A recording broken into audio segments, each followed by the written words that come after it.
Hay un poema muy conmovedor que habla respecto del tema del sufrimiento y que es llamado de Pedí a Dios.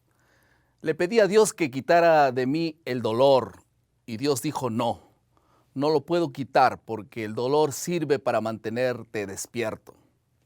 Le pedí a Dios que hiciera que mi hijo paralítico se sanara completamente y Dios dijo no, su espíritu está pleno, su cuerpo es solo temporal. Le pedí a Dios que me diera paciencia y Dios dijo no. La paciencia es el resultado de las tribulaciones. No se la concede, se la gana. Le pedí a Dios que me diera felicidad y Dios dijo no. Te doy bendiciones y tú decides si quieres ser feliz. Le pedí a Dios que me librara del sufrimiento y Dios dijo no. Los sufrimientos te distancian de los afanes del mundo y te acercan a mí. ¿Y sabes qué? Si bien no recibí todo lo que yo quería, recibí lo que era mejor. El enfoque de la lección de esta semana es aprender que aunque exista el juicio divino retributivo, los caminos de Dios no son nuestros caminos. No es parte de nuestra atribución determinar cuándo Dios castiga directamente o no. Nuestra tarea es aliviar el sufrimiento, sea cual sea la causa.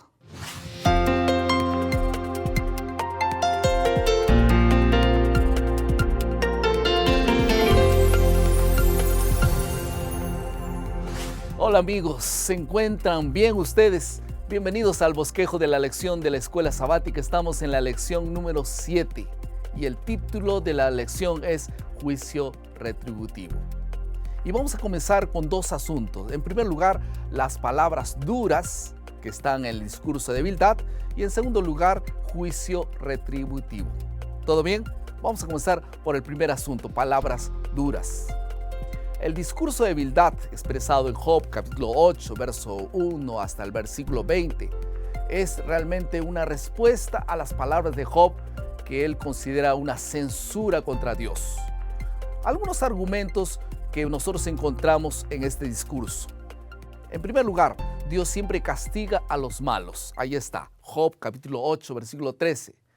Después, Dios siempre hace prosperar al justo. Job 8, 20.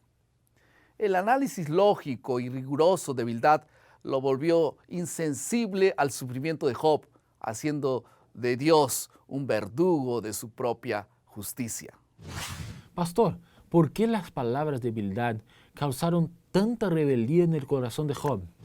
La pérdida más dura para Job fue la de sus hijos, sin duda alguna, y Bildad dirigió un ataque despiadado contra Job al insinuar que sus hijos murieron porque eran todos una tanda de pecadores. Así más o menos lo declara en el libro de Job, capítulo 8, versículo 4. Año tras año, Job ofrecía sacrificios en favor de sus hijos. Bildad estaba equivocado en su suposición, porque las calamidades no son siempre una evidencia de que las víctimas son culpables. Ahora nosotros vamos a ver lo que dice Zofar en su discurso, después de escuchar a Job defendiendo desesperadamente su inocencia. En el libro de Job, capítulo 11, versículo 4, Zofar declara: tú no eres puro ni limpio, como tú crees y afirmas. Tú eres un pecador. Job debía haber pecado, como queda evidente por su sufrimiento. Entonces, esta fue la conclusión, la primera conclusión de Zofar. La segunda es que como consecuencia de todo esto, Job debía ser castigado todavía mucho más fuerte de lo que fue, porque no admitía su culpa. Allí está, Job capítulo 11, versículos 5 y 6. En medio de toda esta conversación teológica, hay una declaración verdadera sobre las cosas profundas de Dios. Y en primer lugar, Dios es insondable y misterioso. Estas son verdades claras y que Zofar las pronunció tal vez con sabiduría. Pastor, el tema principal de los argumentos de los amigos de Job era la idea de que Dios es justo y de que el pecado trae el castigo divino sobre los malos y bendiciones especiales sobre los buenos. ¿Está correcta esta teología? ¿Cómo define eso el perdón, tan importante para personas que como Job se sienten culpables? La verdad es que muchos tienen un concepto abstracto, estrecho y limitado de la justificación y también del perdón. Para Elena de White, el perdón de Dios no es solamente un acto judicial por el cual libra de la condenación a una persona. No es solo perdón por el pecado, es también una redención del pecador que está en problemas. Así como Lutero, nosotros también rechazamos la justicia retributiva y punitiva que entiende a Dios estrictamente como un juez y comprendemos la justicia no solo como algo exigido del ser humano, sino como algo ofrecido al ser humano. La justicia no es obra nuestra, sino un don de Dios. ¿Por qué lo entendemos así? Porque la raíz y la causa de nuestra justificación delante de Dios no es nuestra obediencia, sino la obediencia de Cristo. Romanos 5:19 declara, porque así como por la desobediencia de un hombre, los muchos fueron constituidos pecadores, así también por la obediencia de uno, los muchos serán justos. Ahora vamos a encarar directamente el tema del juicio retributivo. En las historias de la destrucción de Sodoma y Gomorra, de la muerte de Coré, de las plagas de Egipto, Dios parece estar activamente involucrado en el castigo de los impíos. En el gran conflicto, el pecado se originó en el nivel personal con Satanás.